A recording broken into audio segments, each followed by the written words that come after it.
My wife and I shared a deep connection, intertwining our souls in harmony. Even in times of discord, our disagreements were trivial and fleeting. Take, for instance, the incident when she inadvertently forgot to wish her mother-in-law a happy birthday. Naturally, I promptly rectified the situation by sending a beautiful bouquet through a courier, appeasing her mother with this heartfelt gesture and pacifying my wife with a pair of elegant earrings. From that point forward, we made a pact to remind each other about significant events.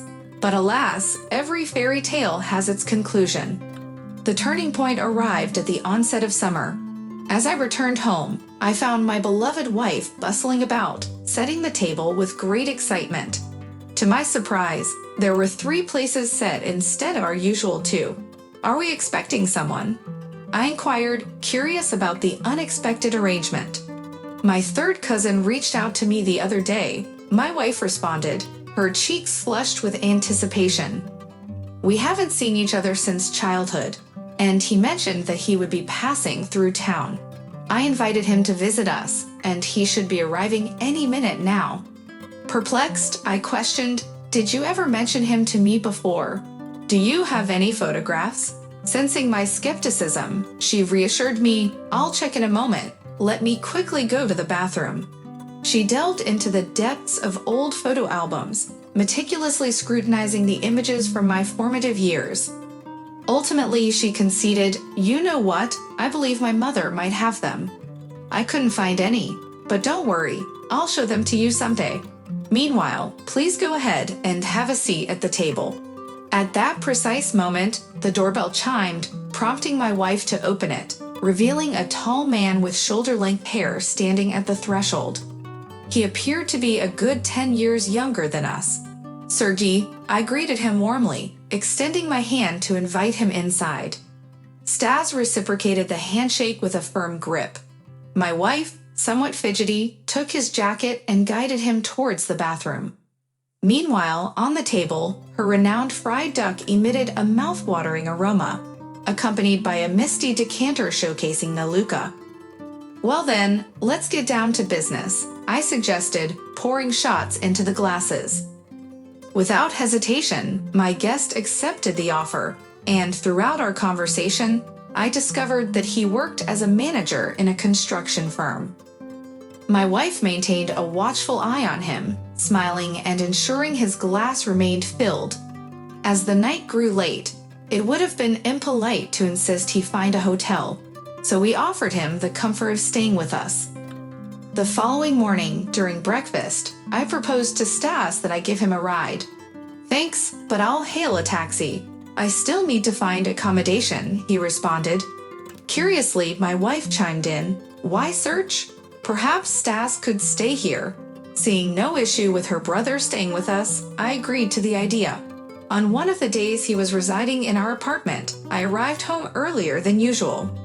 In the hallway, I encountered Stas, who swiftly approached me and followed me into the bathroom. Meanwhile, my wife had locked herself in the bedroom. I gently tapped on the door, seeking permission to enter.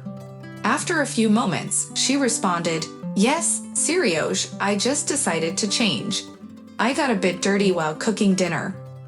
With her reply, the door swung open, and she cheerfully exclaimed, "How lovely of you to come home early. Stas is already back too. Let's set the table and celebrate. We have something to commemorate." Perplexed by her upbeat mood, I revealed that I had purchased a car for my brothers. "Take a look out the window. It's parked right there," I pointed. Peering outside, I spotted a shiny new Kia Rio. Throughout the entire evening, my wife remained attached to my brother's side, showering him with kisses on the cheek, seemingly inebriated. Eventually, I ushered her into the bedroom to hear out my brother's love story. 2 weeks had passed since Stas' arrival, and it seemed he had no intention of leaving. Then, one day, a colleague greeted the entire staff with mandarins from Abkhazia. Knowing my wife's allergy to them, I decided to take them for lunch. As I arrived at my mother-in-law, Lyubov Mikhailovna's place, she warmly opened the door and invited me in for tea. With some spare time, I accepted her offer. During our conversation, she inquired about my well-being. I mentioned my brother's visit. I replied, taking a sip from my mug. "You seem a bit puzzled about something." "I don't have any nephews, only nieces," she stated with a hint of humor, implying that our family was dominated by women. Without any apparent reason, she then excused herself and left for the living room. I sat there, trying to comprehend the situation unfolding before me.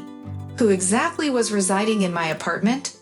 Lyubov Mikhailovna emerged with a stack of old photographs, attempting to clarify the identities of the people involved, but I didn't want to hear any more. After bidding her farewell, I hurriedly rushed out onto the street, determined to confront my wife about the stranger she had brought into our home. Upon opening the apartment door, peculiar noises emanated from our bedroom. Trying to maintain my composure, I cautiously approached the room and discovered my wife with her alleged partner. Overwhelmed with anger, I grabbed her by the hair and forcefully pushed her into a corner. Stas, obstructing my path, inadvertently received a blow to his jaw. Hurling his clothes at him, I ordered him to leave. My wife, amidst her attempts to explain, desperately lunged at me, while Stas wore a smug expression, gathering his belongings and wiping the blood from his split lip before exiting the apartment. I packed my wife's suitcase and left it in the stairwell. My wife's screams echoed through the door as she tried to justify herself, but I couldn't bear to listen in that moment. From then on, she watched me daily, pleading for a chance to speak. Reluctantly, I granted her that opportunity, but my resentment towards her remained steadfast. I ended the relationship without hesitation and disappeared from her life completely. It turned out that my wife had taken out a loan and given the money to Stas so he could purchase a car. They had met on an online forum and had been exchanging messages for a considerable time. Subsequently, he concocted a devious plan to meet me face to face, orchestrating the entire charade. Evidently, he derived pleasure from witnessing my obliviousness and humiliation.